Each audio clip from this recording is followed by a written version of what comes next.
always been against Chacha, not because we're against constitutional reform. Hindi ako absolutist. I would welcome constitutional reform, but for the better, not for the worse.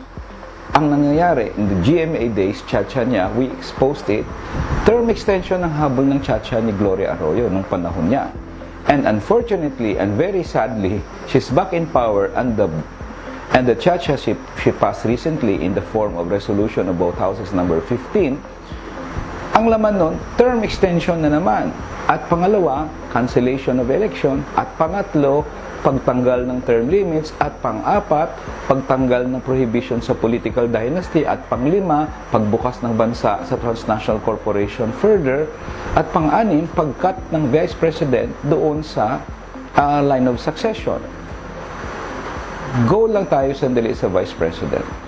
When Gloria Arroyo's RBH15 said that the successor to the incumbent President, Rodrigo Duterte, in case he is removed from office or is incapacitated, is not the Vice President but the Senate President, and ultimately, of course, the Speaker of the House.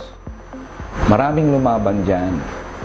Maraming nagsabing, bakit tanggalan mo ng pwesto ang Vice Presidente? Inelect nga ng tao yun para Vice Presidente. Speaker Gloria Arroyo promised to reinstate the original provision. Nung pinasa ang RBH15, ay siguro ang mali ng marami, nagtiwala sila kay Gloria Arroyo, akala ni-reinstate niya.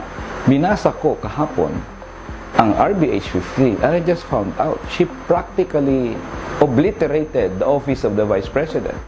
What does Article 16, Section 4 of RBH15 say? That in case of death, removal from office, or incapacity of the incumbent president, the Vice President takes over or acts as President until a new President shall have been chosen and qualified. Ano ibig sabihin nun? Under the Constitution, ang Vice Presidente ang maging Presidente pag nawala ang Presidente.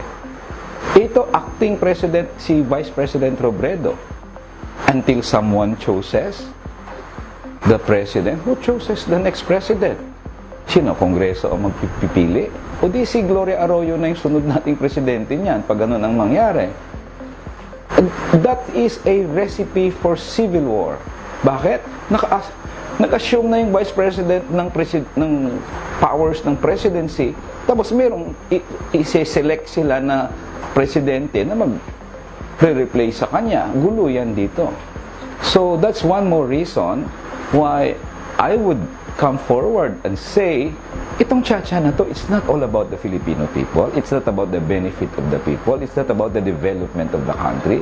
This Chacha is another self-serving effort para magkaroon ng cancellation of election, para magkaroon ng term extension, para matanggal ang term limits, at mapanatili ang sarili nila sa poder. This Chacha is not about people.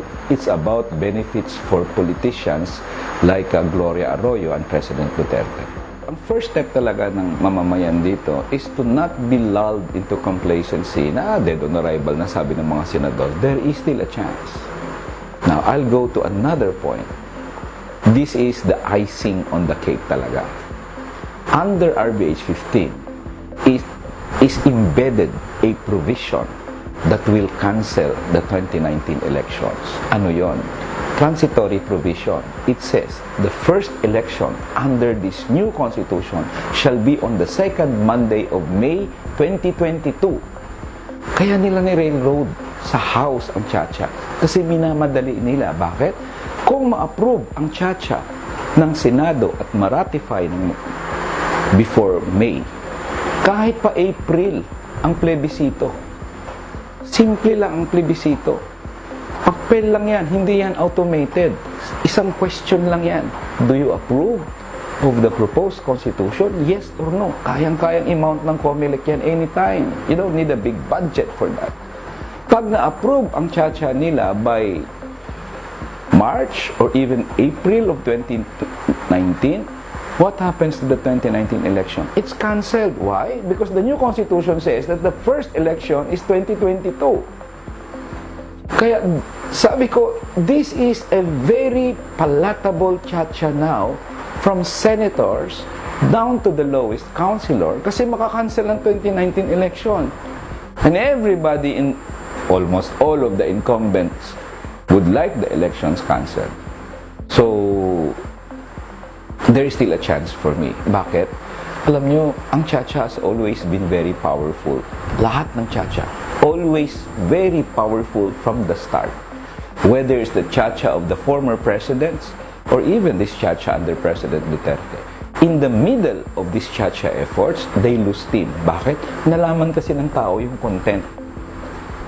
Ngayon, alam na ng tao yung content, ang opposition ng tao will grow. That is why I still believe that there's a chance to stop Chacha. The only window we have now is from January 20 to February 2. That is the time when the Senate will convene. And the arena now is shifted to the Senate. Yan ang YCGMA dyan. She shifted the battle to the Senate. Ngayon, Senate ang mag-decide. The moment Senate approves RBH15, wow, it will be a very difficult campaign for those who want to vote no.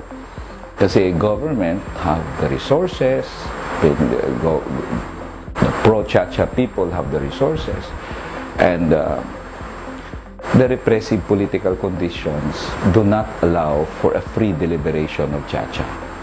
Ibig sabihin, you cannot campaign like you're free to campaign.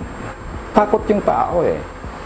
So for me, the arena is in the Senate. Dapat hindi pumasa sa Senado yan. Kasi the moment pumasa sa Senado, medyo difficult ang ratification campaign dahil sa overwhelming advantage ng pro-Chacha forces in controlling the result of any plebiscite that will approve the new charter change.